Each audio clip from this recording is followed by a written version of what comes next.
presidential. And that scares the media because they realize that with most people that are on the edge, that is the final objection.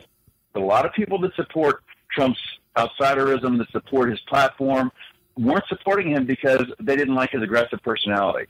But if he could grow in their minds past that aggressive personality and become presidential, all of a sudden he's closing the deal with an entirely new group of voters. And this scares the media.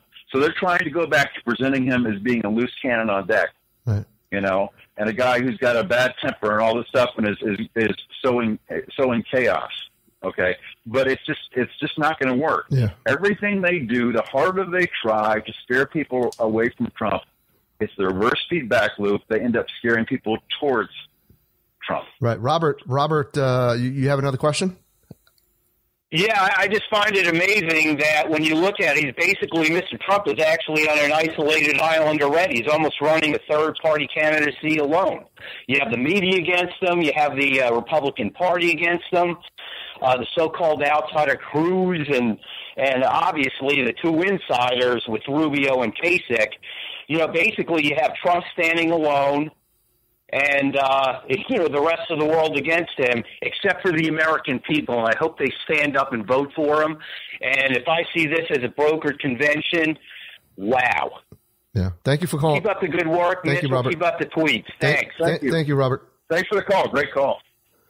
You know what, Bill, I have to up my game. I thought I was doing good on Twitter, but nobody has called me to compliment me on my Twitter skills. I have to up my game, man. I'm gonna have to take some lessons from you, man. I mean, I'm not the most articulate guy, and sometimes I have a lot of misspellings. You never misspell anything. You must have like a spell check on your Twitter or something. But well, that's because I reread it 3 times before I hit send. See, and what happens is, if I send a tweet where I misspelled something and I see it, I'll just delete it and then send it again. Right. That's my version of edit. I get frustrated. I get so like my ADD, it just gets to me, and I want to get the information out as soon as I can. I'm so excited, and then when I look, I'm like, shit. I misspelled something, but anyway, yeah. We're gonna move on here. Caller, who's been holding the longest here? I have an anonymous caller. Don't know who you are. Sorry, I'm flying blind again. Caller, where are you calling from, and what's your name? Mr. Pinko. Mr. Pinko. How are you, sir? Yes, you're very good. I'm enjoying your show, Bill. Can I call you Mitch? Yeah, that's what for work, I go by, I'm an executive recruiter for work. So for work, I go by Bill Mitchell, but all my friends in my personal life call me Mitch. So you can call me Bill or Mitch. Right. I respond either. So I'm a big fan of your Twitter account, and I love Chris's account too. Oh, I got a compliment. Compliment your tweet. I got a compliment. Yes, yes, I got one. We needed that. Thank you. That's how I ended up on the show from seeing your tweets, Chris. Yeah. So, let me just. You guys are spot. Go ahead. I just want before you give me your statement there, I just want to let everybody know. I met Bill Mitchell. I mean, I met Mr. Pinko on a previous show where he called in, and he was so awesome. I said, you know what? Why don't you just co-host with me one day? So he co-hosts with me, and until this day, I don't know who he is. He won't tell me who he is. All I know is that he's a patriot, and he has a long political history, and it just makes the show that much more exciting for me, knowing that I don't know who he is.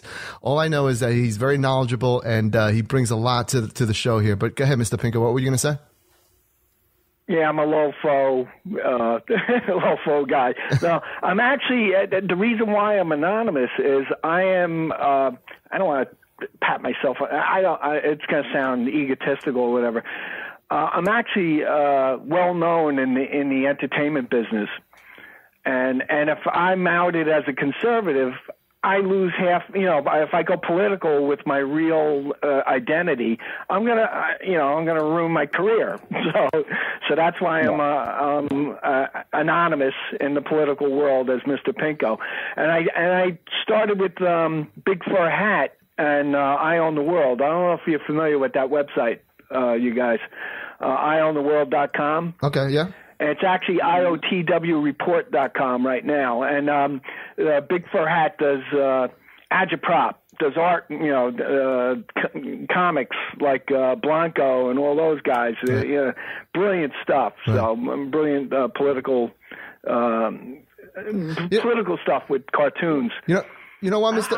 I do it with video now. Right. Go ahead. Mr. Pinko, you brought up when I first met you, you brought up a good point. You told me a story about the time, how you became a Donald Trump supporter. For those people that haven't heard it, and for Bill who probably hasn't heard it as well, can you tell that story again? I'm going to ask a quick question to Bill. Bill, have you ever sat down in a room with Ted Cruz? No, I haven't met him. I did. Well, that's my story. I met him personally. I had to sit down with Ted Cruz for a couple of hours, and that's amazing to get a sitting senator to sit down with you and speak with you for a couple of hours. With Did you have to take a long shower immediately afterwards? Yeah, it was weird because you know what? When I was excited to meet Ted Cruz because I was on board with him. I was like, this guy. I used to like him. When this campaign started, he was my favorite guy for number 2. I loved him. Yeah. Yep. He was my guy, and I sat down with him and just started asking questions and hearing him speak and everything. And he was so phony. He was so plastic. He was such he turned me off because it was just a lawyer politician speaking at you and not speaking to you and not being honest with you. Because I was asking him questions, and it was like just these plastic answers from him. And I walked away from the meeting going, I don't like this guy. He's a typical sleazy political opportunist. The guy's a one-term senator. Now, I'm not here I don't want to bash the crap out of him because I want all the listeners to hear if Ted Cruz wins, I'm going to be voting for him because I'm going to be voting for him over Hillary. But he's not my choice. So I walked away, and when Donald Trump threw his hat in the ring, I'm a New Yorker. I know all about Donald Trump. I've met him many times, not politically, under NASCAR and entertainment business and stuff like that. Yeah. And I always thought Donald Trump was an asshole. So, and I joke with you, when I go on the air, I still think sometimes Donald Trump's an asshole, but guess what? He's my asshole. There you go. There you go. Yeah. So, go ahead, Bill. Honest, he's sincere. Yeah. No, I think that. Go ahead. No, go ahead. Finish your thought, please.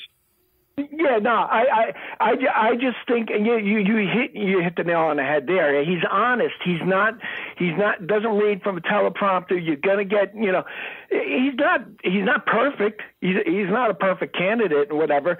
I think what turned me on to Trump was his commitment to building a wall and enforcing immigration, and that original message. And that's what these people are so upset with, and the rioters and everything, because they see the gravy train will come to a stop with a guy that's seriously going to enforce immigration laws here and seriously build a wall and stop the drug trafficking and the crime and everything. He's going to affect. I said it earlier. He's going to affect. He's going to affect the pockets of these foreign countries that have been taking advantage of us for years now. Go ahead, Bill. I'm sorry. Oh yeah. No, I think let me interject one more thing. Let me say one more thing, and I'll let you speak. I'm sorry, I'm hogging up a little. No, go ahead, please. The thing I fight with, I speak, political discussions with my friends and everything, and they go, the wall is so ridiculous, it's stupid. I think Donald Trump has to change the idea of the wall to saving lives. Because people don't realize how many illegal immigrants die going across the desert trying to come into the United States illegally. That's never reported. There's thousands of people that die in the desert trying to get over the United States border through getting murdered and the what do they call them? They're also getting raped. They're also getting raped. If you go, they're getting raped. They get murdered. They're getting taken advantage of by the I forgot the name of the people that coyotes. The coyotes. Them and get coyotes, right? and they paid $10,000. They pay a coyote $10,000 to get them into the United States, and he ended up dying, of heat and everything in a truck, and 30 people dying and stuff. Right. So I keep trying to. Well, my point is, I think Trump should say the wall is the humane thing to do. Go ahead, guys. All right, Bill, go ahead. Right. I think the symbolism of the wall. The symbolism. I negotiate for a living as well, so I know all about negotiating and symbols and so on and so forth. And if you negotiate right, half of the things that you threaten in your negotiation you never have to do. Okay, because the other side believes you'll do them.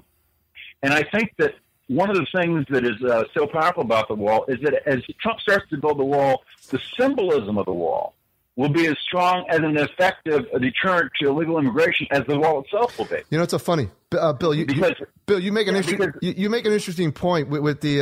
I was saying how that Trump uses the Alinsky tactics back. He throws it back at the Democratic side, and that's actually rule number 9, where it says the threat is usually more terrifying than the thing itself. If the other side believes you will follow through on it. Right. And I think that one of the great things that Trump did back in Iowa, when he backed out of that debate, because there were some people like, oh, geez, if he had just done the debate, he could have won Iowa. But I think once Trump had committed to not doing the debate, I think it was very smart for him to follow through on that, even though Fox News was begging him and giving him everything to do it. Because Trump needs to lay the marker down that when I say I'm going to do something, when I threatened it, even if it looks like it's going to end up badly for me, I'm going to follow through and I'm going to do it. Okay, that's going to come in real handy later. Okay, well let me reset here. You're listening to the Silent Majority here on New Media Patriot Radio. The number to call is 347-338-1775. I'm your host Chris, and on the Rebooting Liberty Hotline, I have Mr. Pinko and my co-host Bill Mitchell. We have another call here. I have to get to these calls. I'm going to get to all the calls. Sure. The call boards are lit up. We have a 479 area code. Again, I apologize. I'm flying blind today. What's your name? Where are you calling from? Hi, my name's Tanya. I'm from Arkansas. Hi, Mitch. Hey, Tanya. How are you? I'm doing fine. I've been listening to you for a couple hours now. Wow.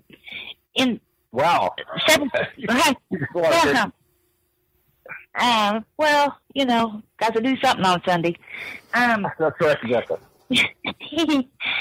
There's several. Man, y'all have made some really good points today. One of the ones I wanted to say was, it seems to me that guy that said that it's one party, not just Democrats and Republicans, when we're talking about the establishment. They don't care who wins. Of course, the GOP is going to say that we really want them to win. But the agenda, as long as they are kept in control, they'd rather have Hillary win than the GOP with Trump, because they'll lose their gravy train. Yeah, well, am I right? That's correct. And you have Phyllis Schlafly, who's an iconic conservative. She said, basically the Republicans are not giving their voters anything to vote for, because basically they see the Democrats and the Republicans as one and the same. So you bring up a great point. Bill, what do you think about that? Yeah, well, it's true. I mean, I think that, like I said earlier, I think we got a bad case of fed-upitis going on. People are just fed up with the whole thing. The thing is that I think that what really created Donald Trump was when we gave the Republicans the Senate and nothing happened. Mm-hmm. Because the Republicans said, if you just give us the House, we'll change things. We gave them the House and nothing changed. Well, if you just give us the Senate, boy, we will stop Barack Obama. We gave him the Senate, and nothing happened. As a matter of fact, Barack Obama's policies got put through faster than ever. Right. And then that was the straw that broke the camel's back. We're like, we have had it. Right.